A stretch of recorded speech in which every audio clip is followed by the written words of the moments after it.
Hello friends मु आज share करी आपण मान सहित ओडिशा फेमस माछ बेसर आ बहुत टेस्टी आ इजी आपण माने जदि ठीक मसला नेबे एमती प्रणाली रांधिबे माछ बेसर बहुत टेस्टी लागिवो।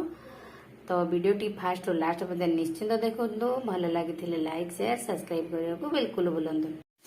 एठे मु माछ को हलदी लुण भलसे घोड़ी सारी एठी माछ किसी कटई सारी। चलतु सांग मैंने मुझे मसला रेडी करी माछ बेसर कौन कौन मसला आवश्यक मुझे सहित शेयर करी। प्रथम सोरिष गोटे चामच आड कली, जीरा भी गोटे चामच ने, सुखिला लंका 2 ରୁ 4 ने। आपण मैंने चाहिए भी गुंड मसला पकई पारे, मुझे गुंड मसला पकड़ी कहीं अल्प। एबे आम गोटे रसुण छड़े करदे। तो अदा भी ये अल्प किसी अदा देदेबा कहीं तरकारी बहुत टेस्ट आस। सोरिष मसला अदा दि जाए तो मुझे अल्प ही अदा देवी कहीं तरकारी बहुत टेस्ट लगे। आठी गोटे प्याज काटिक पकईदेवा।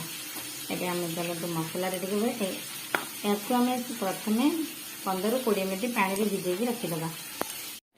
एबे मु माछ को भल से भाजी सारी। देखंतु आपण माने लाल लाल करी भाजी सारी। चलतु आम ए अलग प्रोसेसिंग जीवा। देखंतु माछर जो तेल बड़ी थिला मुझे आलू 2टा 4 पीस कर काटी नहीं। एबे हमर आलू भल से लाल लाल कर भाजी गला। चलतु आम ए गोटे प्लेट को काढ़ी नबा। एबे तम तेल गरम हो गला। एबे पंच फुटण आम पकईदवा। भल से फुटण फुटीगला पर एबे तो फुटण भल से फुटीगला बाटी रखा बेसर को देदेबा। एबे मसला दे सारी आम लो फ्लेम रे किसी समय कषि ना। सोरिष मसला आम बेसी कषानी। चलतु आम 2टी टमाटर मीडियम साइज काटिक पकईदबा। एबे स्वाद अनुसार लुण मु पकई देइछि। तो टमाटर दे सारा पर लुण पकईले टमाटर सॉफ्ट हो भल से हो।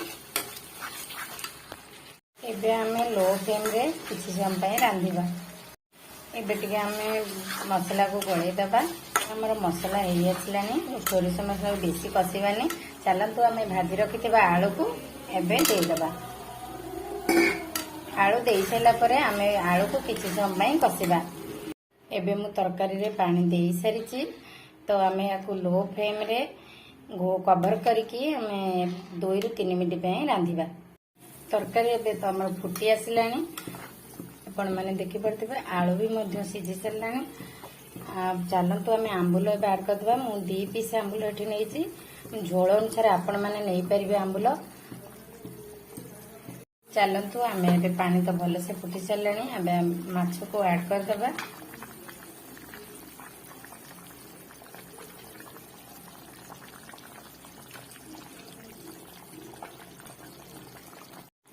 आपण मैंने देखी पारे मुझे माछ पकई सारी। चलतु आम किसी समय फुटा को छाड़ा। आपण मैंने देखी पारे मोर ए माछ बेसर रेडी हो जाइए। आपण मैंने झोल को देखी जानीपे केते बढ़िया होती। आपण मैंने एमती बनईकी उषुना भात सहित गरम गरम खातु तो बहुत बढ़िया लगे। वीडियो टी एंड करुँची। पुणी देखा नेक्स्ट ब्लॉग रे।